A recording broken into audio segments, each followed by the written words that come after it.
মনে মনে ভাবি আমি মা সীতাদেবীকে সন্ধান করতে পারবো। হনুমান এই দিকে জানাবে না, হনুমানকে জিজ্ঞাসা করেছিল, বলেছে হনুমান তুমি যে আমাকে লঙ্ঘন তোমার কিন্তু অমঙ্গল হয়ে যাবে।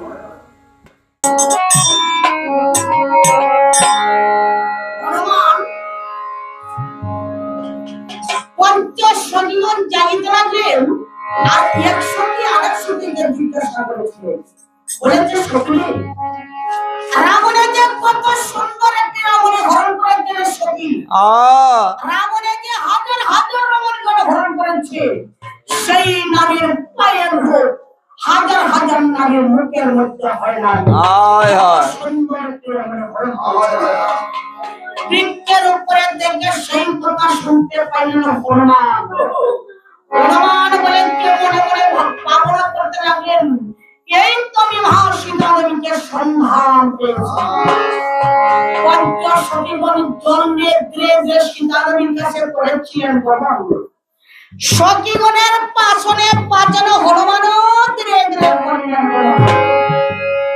সখীগণের পাশনে যাওয়া হনুমান নজর করেছেন, অসংখ্য সীতাদেবী বসে বসে দুঃখে করে কাঁদিতেছে দেখিবার পায়। হনুমান ভাবনা করতে লাগলেন, আমি সেবন করে মা সীতাদেবীর সঙ্গে সাথে চতুর্দিকে তো হাজার হাজার অক্ষরগণের পাহাড় দিয়েছে, যদি আমাকে দেখতে পায় তাহলে তার অক্ষরগণে আমাকে ধরিয়া মেরে ফেলবে। যখন রাত্র হয়ে গিয়েছে, সকল প্রহরীগণ ঘুরে পড়ে গিয়েছে, বৃক্ষের উপরে থেকে হনুমান সীতাদেবীকে মা মা বলে ডাকলেন।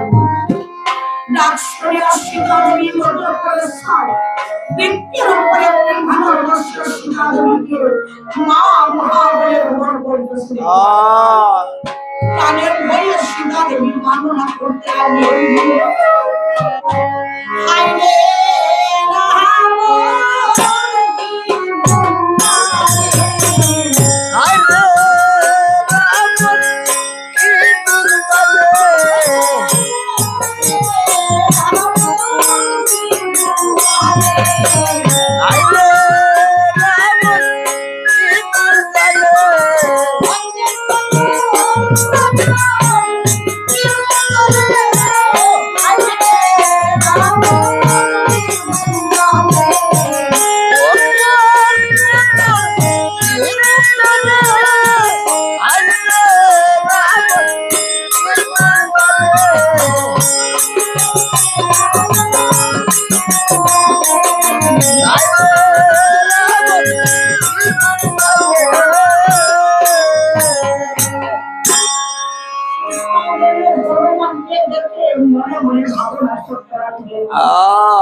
আমি জানি না তুমি কি গুণ জানো, আমি কখন দেখি তোমাকে দশমন্ড রাবণ কখন দেখি তুমি সন্ন্যাসী রূপ ধারণ, আমার এখন আমি তোমাকে কি দেখেছি, তোমার 4টি পাও আছে, আমার 5টি লেজ আছে। হনুমান বলেছে, মা আমাকে দেখে তুমি ভয় করিও না, আমার প্রভু রামচন্দ্র আমাকে পাঠাইয়াছেন মা তোমাকে সম্মান করিবার জন্য। হনুমান সেই কথা সীতাদেবীকে বলতে লাগলেন। সীতা বলেছে, ভাই আমাকে যে তুমি মা বলে সম্বোধন করেছে, তোমার কাছে আমার এই নিবেদন, তুমি আমার কাছে পরিচয় দাও মা, তুমি কাকে নন্দ। হনুমান তখন সীতা দেবীর কাছে পরিচয় দিতে লাগলেন।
না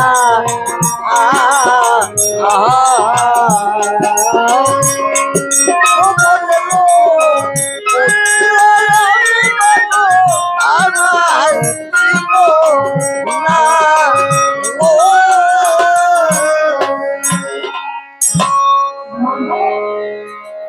আমি তখন বললাম আমি এসেছি তোমাকে সম্মান করবার জন্য।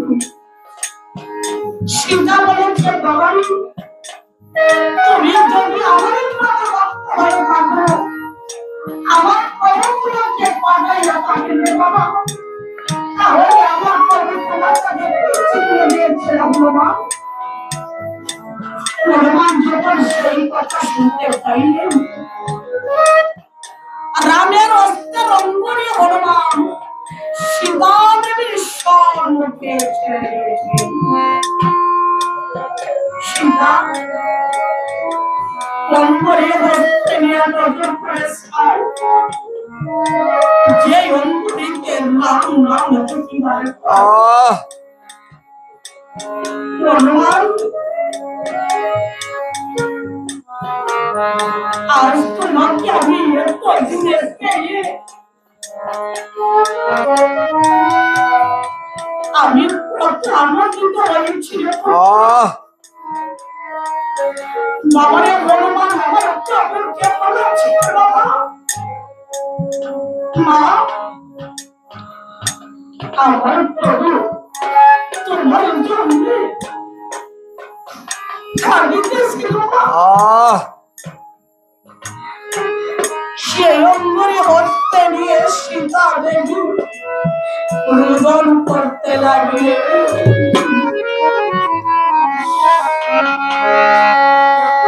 আমার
মায়া নাম রক্ষণ সীতা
আমি আমার কি কাজ করে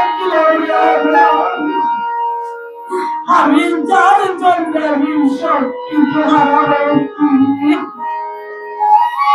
আমি জগতের মধ্যে আমার প্রভুকে হারাচ্ছি চিন্তা দেবী হনুমানের কাছে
আর তুমি এমন করে কেন মা?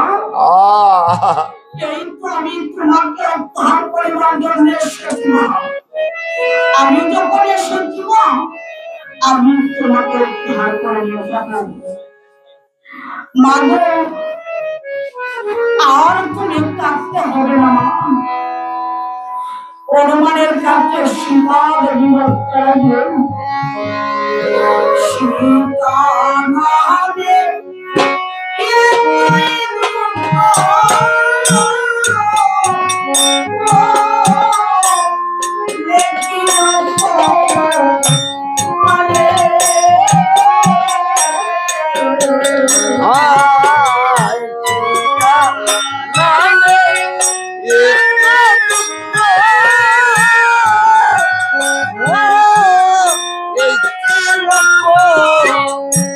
Oh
রাক্ষস বলে দুটি ফল খাবার তুলে দিয়েছিলেন, না পেয়ে এসে দুটি ফল রেখেছিলেন।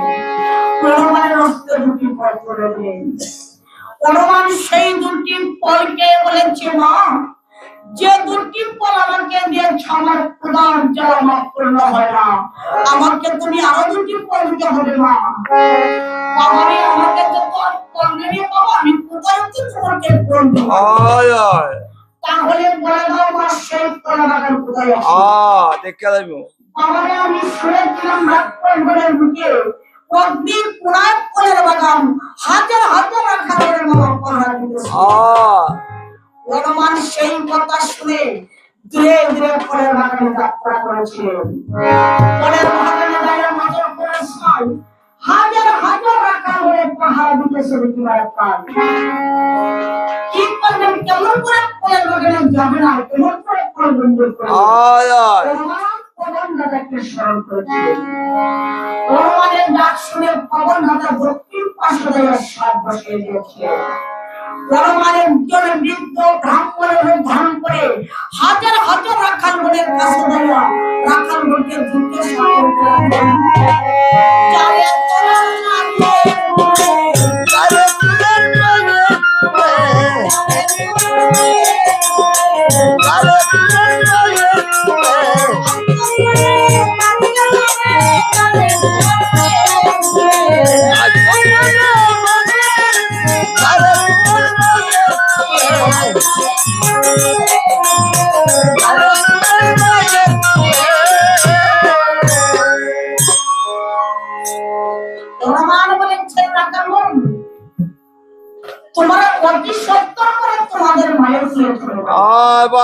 শোনা গো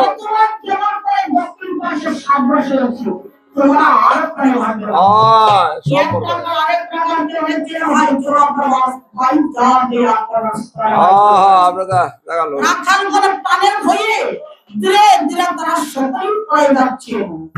হনুমানের ফলের ভাগনা যায় মনের আনন্দিত হয়ে হনুমান আনন্দিত আর বড়গুলি পিটাইয়া পালায়।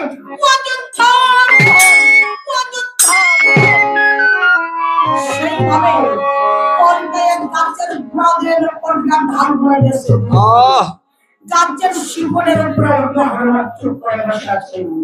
রাত্র যখন প্রভাত হয়েছে, রাখাল বনে পাহারা দিবার জন্য আবার ফলের বাগানে যাইয়া নজর করার সময় ফলের বাগানের অনেক ফলের বিছনে দিকে বাড়া পায়। এক রাখাল আরেক রাখালকে বলতে লাগলেন, ওই আজি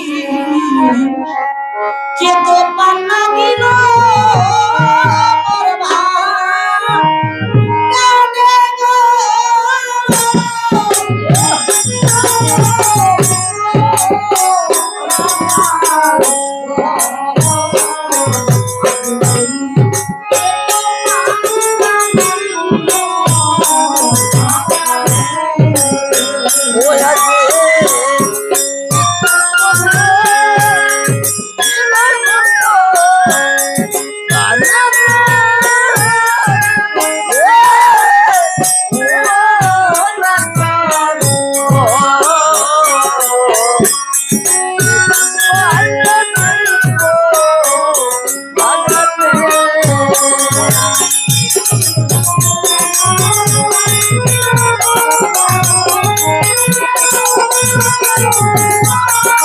Oh